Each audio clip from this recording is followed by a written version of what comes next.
Olá, pessoal. Meu nome é Graziele. Eu estou responsável pela regularização dos empreendimentos da Coab, junto com uma equipe técnica, né? A Jane aqui faz parte da nossa equipe e hoje vai falar para a gente sobre o preenchimento da ficha de cadastro dos ocupantes, né? Uma etapa muito importante do processo de REURB, né? E vou deixar aqui já para a Jane falar conosco qual que é o procedimento para fazer esse preenchimento dessas fichas. Um abraço.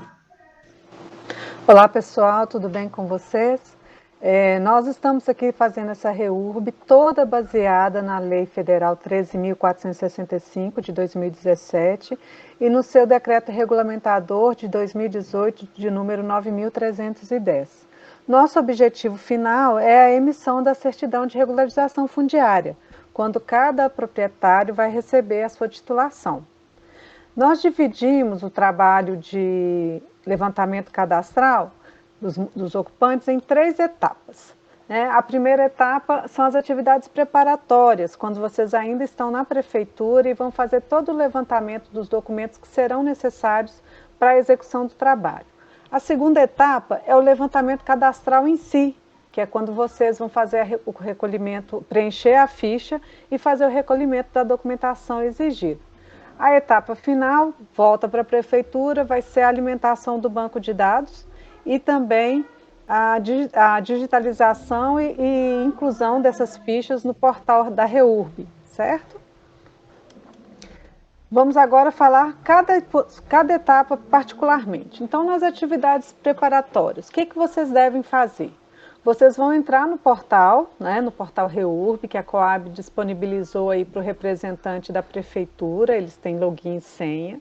Ele vai entrar no portal, vai baixar os anexos 1, 2, 3 e 4.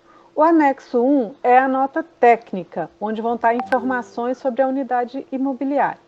Os anexos 2 e 3 são as listas dos contratantes da Coab, quem assinou o financiamento da Coab e quem provavelmente mora nas casas, certo? Vão definir também qual será a equipe de trabalho, Quem é que vai executar esse levantamento cadastral, preenchendo as fichas e recolhendo os documentos. Vão também definir e divulgar o período que vão estar realizando esse trabalho. Então, vocês vão definir o período da realização desse trabalho e divulgar lá no conjunto para que eles possam saber que vocês estão se organizando para executar esse trabalho lá no conjunto, certo? Vão também definir um ponto de apoio onde a pessoa possa comparecer para o caso dela não estar disponível no dia agendado, por ter faltado algum documento, entregar um documento complementar, para esse tipo de coisa, certo? Vão imprimir todo o material necessário, que são as fichas em especial, porque vamos imaginar que são 30 unidades habitacionais. Aí vocês vão imprimir aí umas 35 fichas mais ou menos, para que se eventualmente tiver algum erro na hora que estiver digitando, você já tem aí fichas sobressalentes. Vão imprimir também bilhetinhos para deixar para as pessoas, no caso de estar faltando algum documento, de reagendamento de horário, ou de visita. Então, vocês podem emitir esses documentos previamente, antes de realizar o trabalho efetivamente, tá? Ainda nas atividades preparatórias, vocês também vão definir como vão realizar esse trabalho. Se vai ser aquele tradicional trabalho de campo, que é bater de porta em porta, fazendo as entrevistas e recolhendo os documentos. Se vai ser a convocação dessas pessoas até a prefeitura, E aí eles vão preencher a ficha, E levar o documento necessário, certo? Que a gente está chamando aí de ponto focal ou posto de atendimento. Nesse período de pandemia que a gente vive, algumas prefeituras inovaram e apresentaram essas sugestões aqui para a gente, que a gente está compartilhando com vocês. Que seria esse atendimento virtual com agendamento, tá?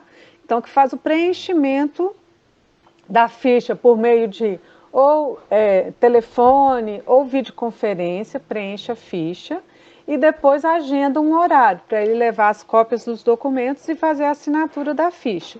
Essa também é uma opção muito viável para quem está fora do município, Acontece, às vezes, a pessoa está trabalhando em outro município e aí você pode, dessa forma, fazer o preenchimento da ficha dela. Uma outra possibilidade que nos apresentaram seria essa do envelope com agendamento. Então, a pessoa da prefeitura vai colocar dentro de um envelope a ficha para ser preenchida e a relação de documentos que são necessários às cópias. E entrega para a pessoa lá no conjunto, e aí ele preenche a ficha, assina e depois com o horário agendado, ele vai entregar essa ficha, né, esse envelope lá na prefeitura, devolvendo com os documentos e a ficha preenchida, certo? E quais são esses documentos que eles devem apresentar às cópias? São documentos muito simples, né, que todo mundo tem, que é identidade do CPF, a cópia da identidade do CPF e cópia da certidão de estado civil. Né? Se for uma pessoa solteira, certidão de nascimento, se for uma pessoa casada, a de casamento. Pessoas que são divorciadas ou separadas judicialmente, a certidão de casamento com a averbação do divórcio ou da separação. No caso dos viúvos, eles vão apresentar a certidão de casamento mais a certidão de óbito do cônjuge, né? Em alguns casos, pode ter união estável. Então, para os casos da união estável, se eles tiverem a escritura pública que fazem cartório, podem apresentar essa escritura pública. No caso de não terem feito essa escritura pública, é só tirar a cópia das certidões de estado civil dos dois, tá? A gente também pede que esses documentos sejam sempre legíveis, né? Muito importante estarem legíveis, né? Que a gente consiga ler todas as informações e preferencialmente atualizados. O que significa documento atualizado? A pessoa, por exemplo, casou, acrescentou o sobrenome do cônjuge, mas ela não atualizou a identidade do CPF. Então, o ideal para a gente seria que a identidade, o CPF dela, estivesse de acordo com a certidão de estado civil. Mas isso não é obrigatório, é desejável, tá bom? Então, vamos seguindo aqui. Eventualmente, também pode ter documentos de negociação do imóvel, né? Para além dos documentos pessoais, a negociação do imóvel.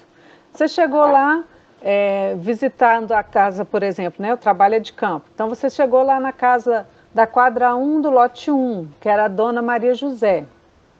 Chegou lá, não é dona Maria José que mora lá, e sim um filho, né? Um filho, o Lucas, por exemplo, né? Aí o Lucas falou com você que ele está morando lá, porque a mãe dele faleceu, e a casa ficou para ele. Então, o que a gente vai precisar nesse exemplo? A gente vai precisar do formal de partilha, né? De qual foi a decisão do juiz no inventário daquela casa, para mostrar que ele tem direito de estar usufruindo daquela casa. Casos mais clássicos, que são de compra e venda, né? Quem devia estar morando lá na casa da quadra 1, do lote 1, é a dona Maria José. Só que você chegou lá, quem está morando agora é a Luzia. Então, a Luzia vai mostrar para vocês, né? Vai incluir na documentação dela uma cópia do contrato particular de compra e venda, que a dona Maria José vendeu a casa para ela. Então, a gente vai estar documentado de como que aquela pessoa passou a morar ali naquele imóvel, certo?